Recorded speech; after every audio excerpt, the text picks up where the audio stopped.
अस्सलाम वालेकुम guys, welcome back to my channel. कैसे हैं मेरे फूडी? मुझे उम्मीद है आप सब खैरियत से होंगे। आज मैं आपके लिए बहुत मज़ेदार ज़बरदस्त से क्रिस्पी प्याज के पकोड़ों की रेसिपी लेके आई हूँ। गाइस आप देख सकते हैं इस पकोड़ों के अंदर आपको हरा धनिया भी नज़र आ रहा होगा और आपको जो है प्याज भी आराम से नज़र आ रही होगी और पकोड़े का जो बैटर डला हुआ है वो भी आपको लाइट कलर में नज़र आ रहा होगा। मीन्स डेट के आपको पकोड़ा तला हुआ भी नज़र आ रहा है, पर इसके अंदर जो मैंने हरी चीज़ें डाली हैं वो भी प्रॉपर नज़र आ रही हैं, वो बिल्कुल भी जली नहीं है। और एक मज़े की बात, आज मैं एक ही बैटर से आपको दो कलर के पकोड़े बनाना बताऊंगी, ये डार्क और वो लाइट।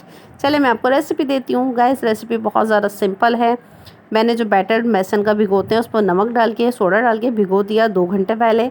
उसके बाद मैंने देखिए मोटी मोटी प्याज़ें काटी हुई हैं जो हम भूनने में डालते हैं सालन, ठीक है गाइस।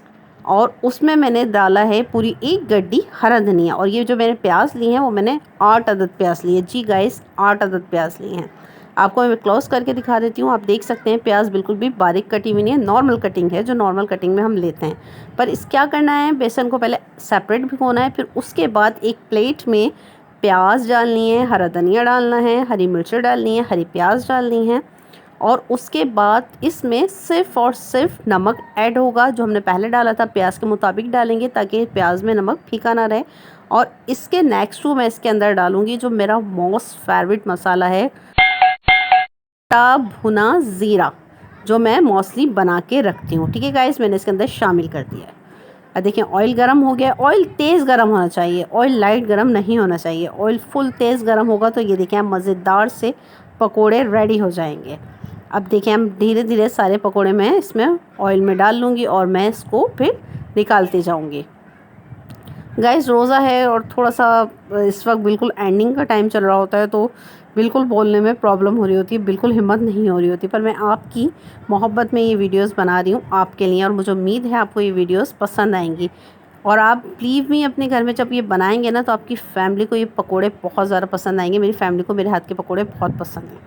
ये देखिए मैंने ऐसे ऐसे करके मैं सारे निकाल लूँगी। ये देखिए मज़ेदार पकोड़े तैयार हो चुके हैं जो हम आलू बुखारे की चटनी के साथ सर्व कर रहे हैं। मायोनीज़ लिया है, केचप लिया है और आलू बुखारे की ये वाली चटनी हम आपको सिखा चुके हैं और मैं आपको डिस्क्रिप्शन में इसका लिंक भी दे दूँगी। आप देख सकते हैं गाइस आपके सामने है पकोड़े।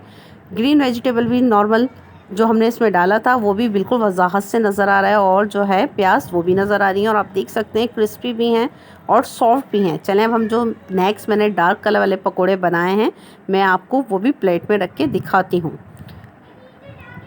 देखिए गाइस ये डार्क वाले पकोड़े हैं, ये मैंने निकाल रही हूँ। अब मैं इसको प्लेट में रखती हूँ। इनको डार्क करने की सिर्फ ये टिप है कि इसको हल्की आंच पे मुसलसल 15 मिनट के अंदर पकाएंगे। 15 मिनट के लिए हल्की आंच पे पकाएंगे, फिर तेज़ आंच कर देंगे एकदम, तो उससे इसका ये डार्क कलर हो जाएगा। पर तेज़ आंच हमने अपने सामने करनी है और फिर फ़ौरन निकाल लेनी है। आई होप आपको रेसिपी पसंद आई होगी। अल्लाह हाफिज़।